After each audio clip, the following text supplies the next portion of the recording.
Hai sahabat biologi semuanya, masih semangat kan untuk belajarnya? Untuk kali ini kita akan membahas tentang materi sistem peredaran darah. Adapun bahasan yang kita bahas untuk kali ini mengenai tentang komponen darah serta mekanisme pembekuan darah. Adapun tujuan dari pembelajaran hari ini yaitu untuk mengetahui bagaimana komponen darah tersebut dan untuk mengetahui juga bagaimana proses pembekuan darah. Oke, kita langsung saja menyimak pembahasannya. Komponen darah yang pertama itu ada karakteristik darah.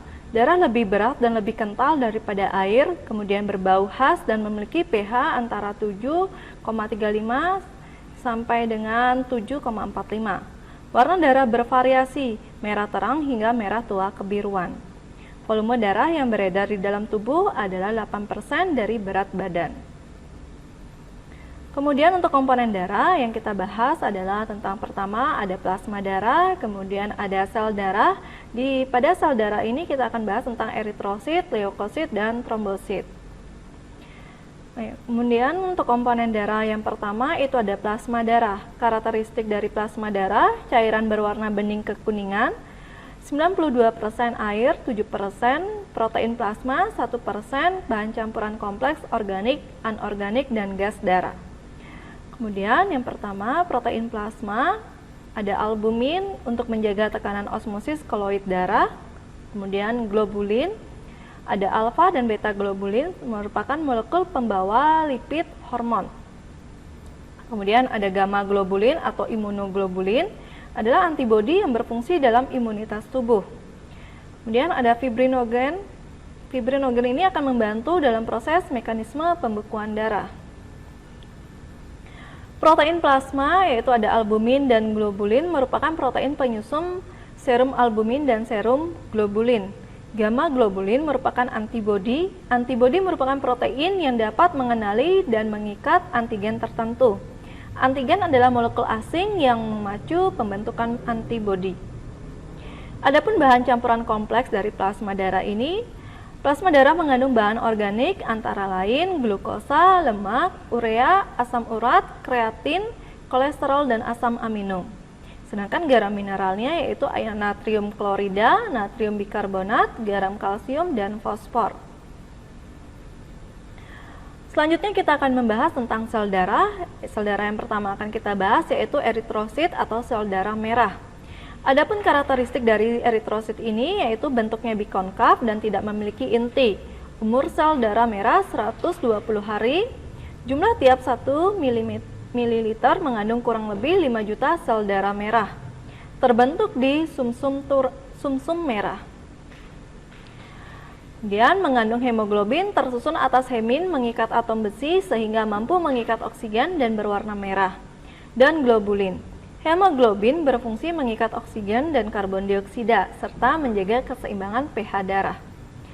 Kemudian eritrosit juga berfungsi mengangkut oksigen.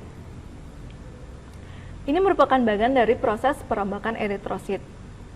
Eritrosit mengandung hemoglobin di mana hemoglobin di dalamnya terkandung Heme, Fe, dan globin. Heme ini akan diubah menjadi bilirubin dan biliverdin, di mana bilirubin ini dioksidasi menjadi orobirin, kemudian untuk mewarnai feses dan urin. Sedangkan biliverdin ini menjadi zat warna empedu, disalurkan ke kantong empedu. Kemudian yang Fe diambil disimpan di hati. Dan globin ini nanti dimanfaatkan untuk pembentukan hemoglobin baru. Demikian untuk proses perombakan eritrosit. Kemudian sel darah putih atau leukosit.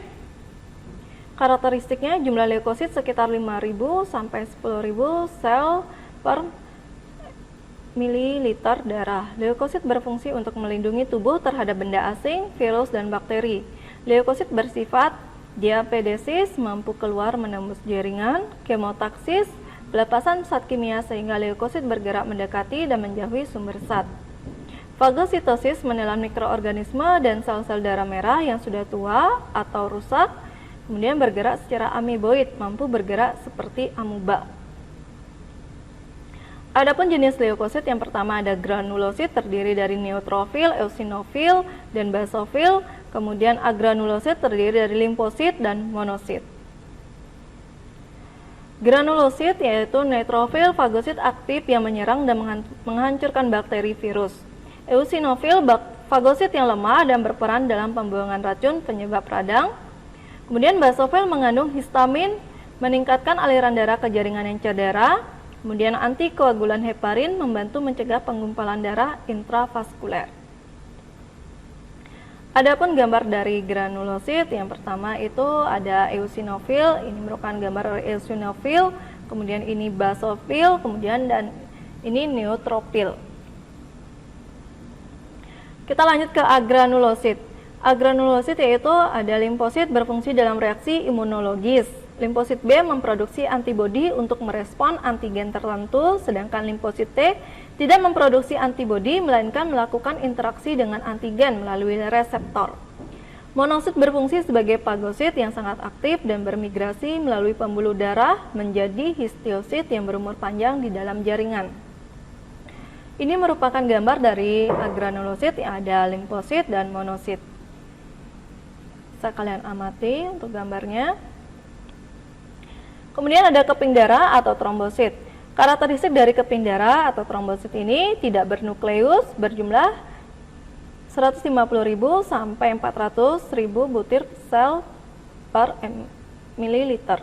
Mudah pecah jika tersentuh benda kasar. Trombosit di dalam darah berumur 5 sampai 9 hari, berfungsi di dalam hemostatis, perbaikan pembuluh darah dan pembekuan darah. Adapun mekanisme pembekuan darah yang bisa kalian amati, yang pertama, apabila ada luka, trombosit akan pecah mengeluarkan trombokinase. Kemudian, trombokinase ini nantinya bersama-sama dengan ion Ca2+ dan vitamin K akan mengubah protrombin menjadi trombin. Kemudian, trombin akan mengubah fibrinogen menjadi fibrin, di mana protrombin itu merupakan senyawa globulin yang larut dalam plasma darah. Kemudian, protrombin dibuat di dalam hati dengan bantuan vitamin K. Kemudian ada fibrinogen. Fibrinogen merupakan protein plasma yang disintesis di hati. Kemudian ada trombokinase. Trombokinase adalah protein plasma yang disintesis di dalam hati, kemudian memerlukan vitamin K dalam bekerjanya. Makanya trombokinase dibantu oleh vitamin K untuk mengubah protrombin menjadi trombin.